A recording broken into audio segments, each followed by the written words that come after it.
I wish I wasn't afraid all the time, but I am. I know this world is screwed up, believe me, I know it better than most. Which is why I wanted to ask if there's anything I can do to help make it right. Please let me know. If you wish.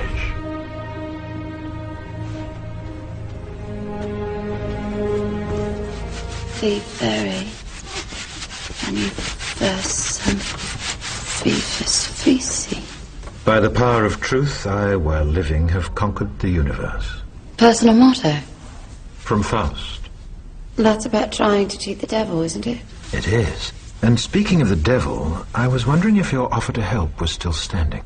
Of course. It appears that unforeseen circumstances have accelerated my original plan.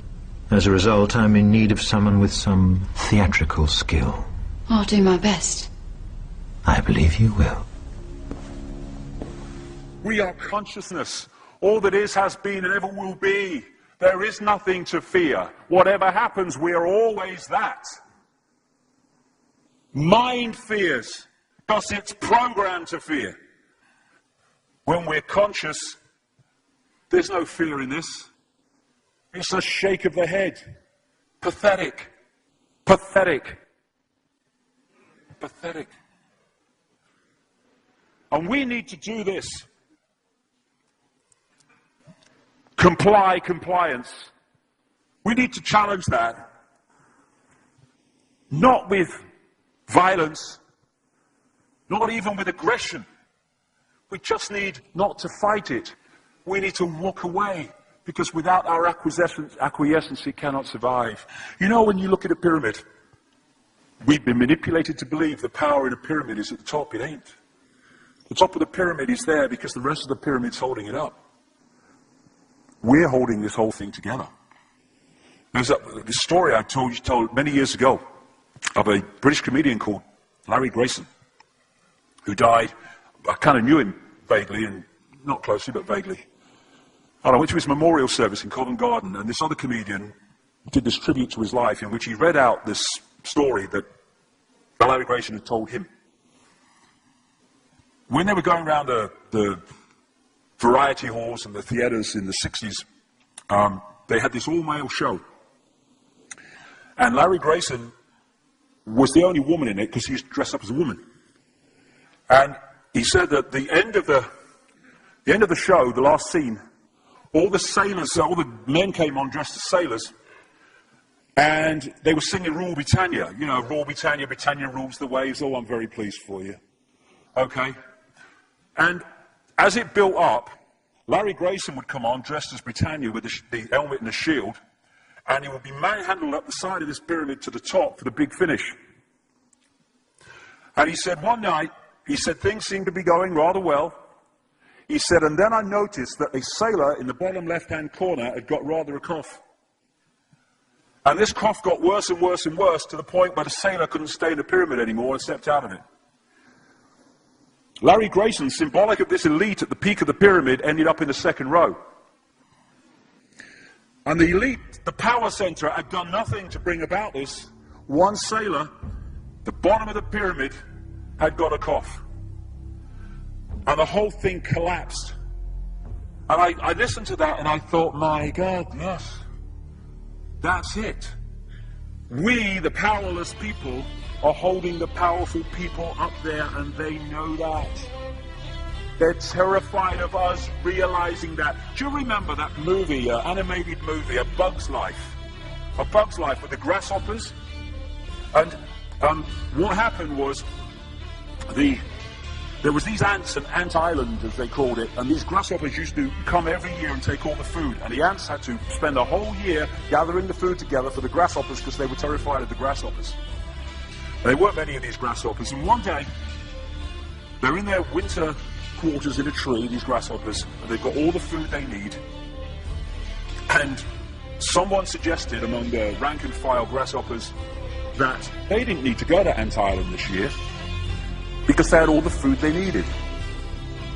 And then out came the leader of the grasshoppers to tell them the facts of life, and the few are going to control the many. It's a wonderful speech. If you ever can see that movie, A Bug's Life, I do recommend it. And he said, basically, They outnumber us 100 to 1. And if ever they figure that out, there goes our way of life. So we have to keep the pressure on, basically. We have to keep them working, so they don't figure out where the real power is. And that's why this network of manipulation works so hard to keep us in these states.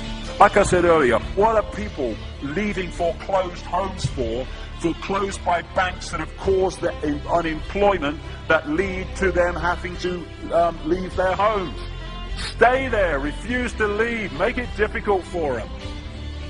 Expose them for what they are. We make it so easy, the non-compliance. No longer will we just do it because we're told to do it. Is it just? Is it right? Okay, I'll do it. Is it unjust? Is it not right? I ain't doing it. We start to make the decisions on what we will and will not do based on our values and not some imposition from the dark suits. These people are gonna give me, grant me, or grant me not my freedom. I'm all that is. You can't grant me freedom. No one can grant me freedom. I am freedom. It's what I am.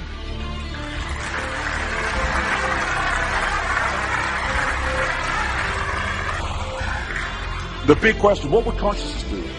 What would consciousness do in this situation? And when we ask that question, it really just changed the way we see the world.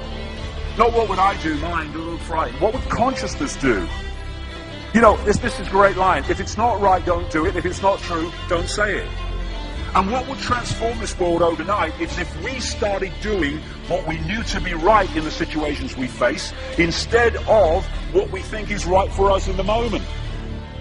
Not what are the consequences for me, or what's the best thing for me, how do I get the best deal out of this? What is right? What is just in this situation? If we started making decisions based on that, the world would transform overnight. These are very simple things. If we want a world of peace, then we need to be peaceful. We don't need to fight for it. We just need to be peaceful, and we'll bring that about. If we want a world of kindness, we need to be kind, and then it will naturally unfold. We don't fight for kindness.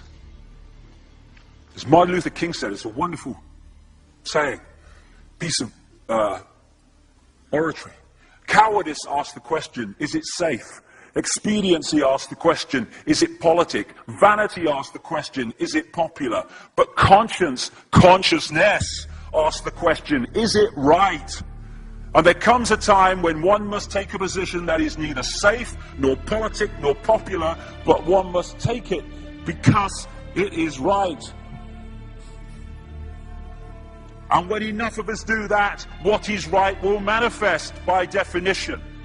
And we're in this position now where this vibrational change, this energetic change is taking place, where we can start cracking these eggshells, where we can start becoming the full magnitude of who we are, where we can be consciousness in the now, using mind to experience this reality instead of being governed by it, turning the key to let consciousness in.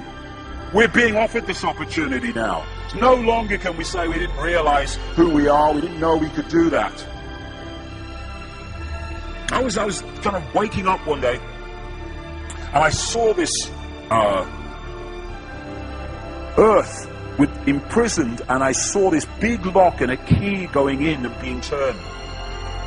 I went on the internet just very shortly afterwards. I was looking for a picture, not this one, and that's what I saw. The picture I'd just seen in my half kind of sleep. And that's what we're being offered the chance to do now, to turn the master key called becoming conscious that will bring an end to this. It's being given to us, we just need to take it. And to take it, we need to say enough. Enough of being enslaved by these people, enough of being enslaved by our manipulated ignorance, enough of being enslaved by the fear of being who we are.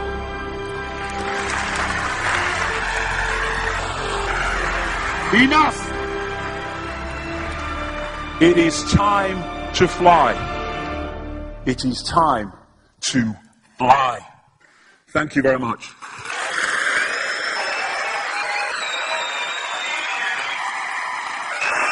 Thank you. Thank you very much. Thank you. Thank you. Thank you.